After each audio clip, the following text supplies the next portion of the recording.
હું doctor Dipesh Sorathiya, consultant fertility specialist at Khushi IVF કે લો AMH એટલે કેટલું લેવલ અને એના માટેના આગળના ફર્ધર ઓપ્શન્સ અમારા માટે શું હોઈ શકતા હોય છે.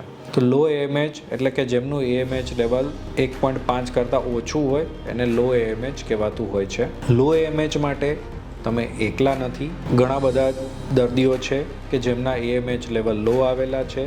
કંઈ ગભરાવાની જરૂર નથી હોતી.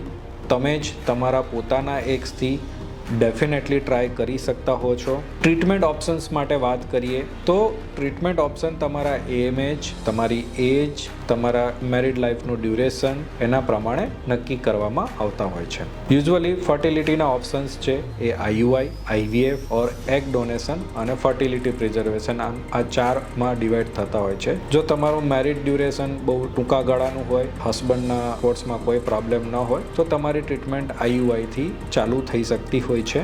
ઘણા બધા લોકો IUIમાં નિષ્ફળ જાય કે એમનું AMH લેવલ ખાસું બધું ઓછું હોય તો એવા લોકોને IVFની જરૂર પડતી હોય છે.